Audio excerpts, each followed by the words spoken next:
Hey guys, welcome back to my channel. So today's video is going to be a little bit different. I know I don't usually film in this setup and I usually don't have like a official intro for my video, but I just want to tell you guys a little bit about what I want to do for this video. I have a lot of stuff on my to-do list that I really need to cross off, so I really want to do it with you guys. But at the same time, I want to give you guys some tips and tricks to be more productive when you have a lot to do. So without further ado, let's just jump right into the video.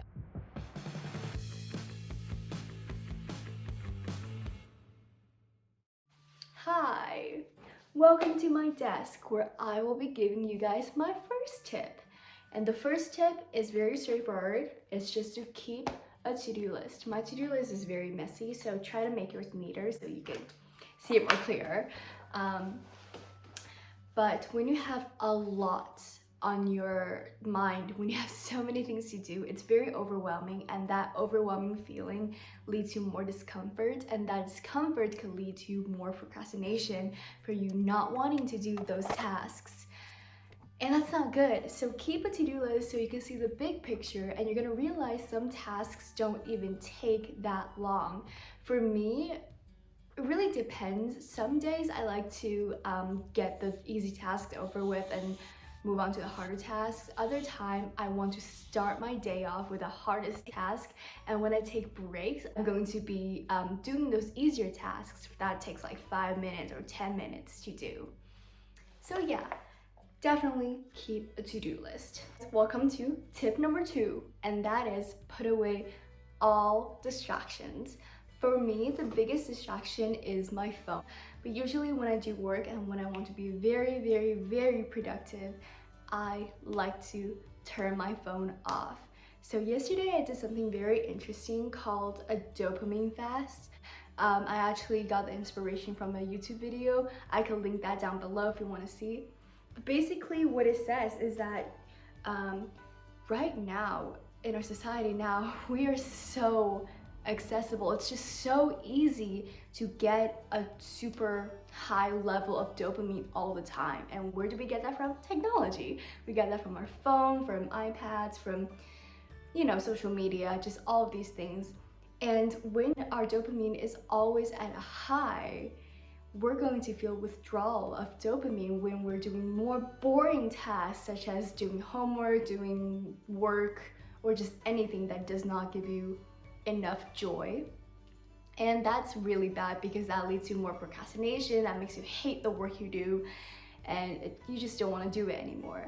So the solution to that is a dopamine fast, where you put away all these things that give you a high amount of dopamine. For example, what I did was I put away my phone for 12 hours yesterday, and I was more productive than I've ever been. It was such a great experience. I definitely want to adopt that into my life every week from now on. Hello, welcome to tip number 3. I moved because the lighting is way better here. There's a window right here. I did not know why I didn't use that. But tip number 3 is to find a comfortable spot or a comfortable space. I know there's so many videos out there telling you to never work on your bed, always work in front of a desk. For me personally, I procrastinate a lot when the space is not comfortable. For example, this is the chair that's next to my desk.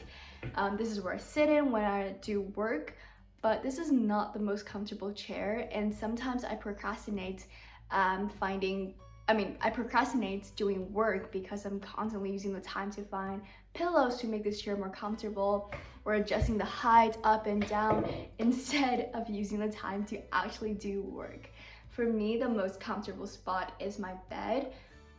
It doesn't personally make my productivity lower. If it does for you, then for sure, stay at a desk. But you definitely want to be comfortable to avoid procrastination. And personally for me, being comfortable also means having a clean and tidy space. If my space is not tidy or clean, I'm basically not comfortable, and I'll be procrastinating, trying to clean up and all those things.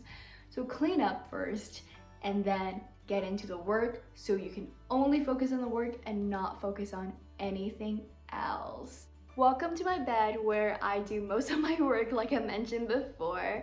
Here I will be sharing with you guys my tip number 4, and that is to keep a calendar. Like I mentioned in tip number 1, to-do list lets you see the big picture, but sometimes the picture still isn't big enough. So that's why you need a calendar. A calendar really lets you see when each assignment or each tasks are due. It lets you see how much time you have to finish it. So it really gives you the priority, which one is due before. For me, I use my iPad as a calendar.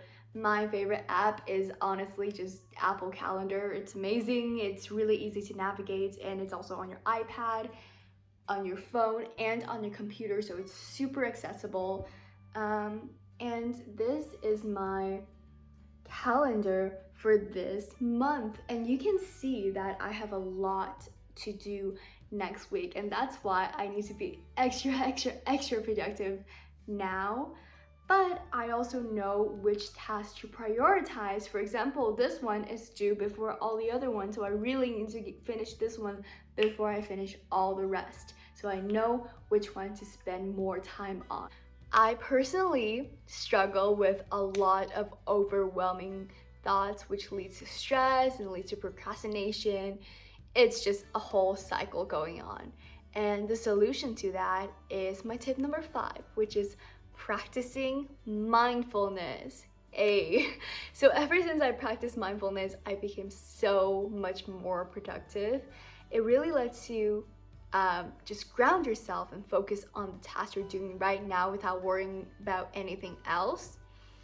I understand that I said having to-do lists and even having a calendar really lets you see the big picture, but sometimes that could lead to more overwhelming thoughts and like, oh my god, I have so many things to do, I really need to do all of them. So when you practice mindfulness, you really get to see that you have to live life step by step. You are here right now and you will get there eventually, but right now you really have to focus on what you're doing right now.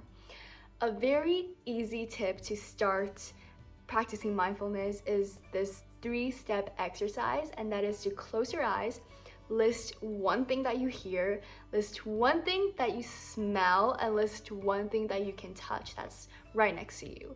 And this just really grounds you and lets you see that, oh, I'm here right now. The future is in the future, but what I need to do right now is to do what's right in front of me.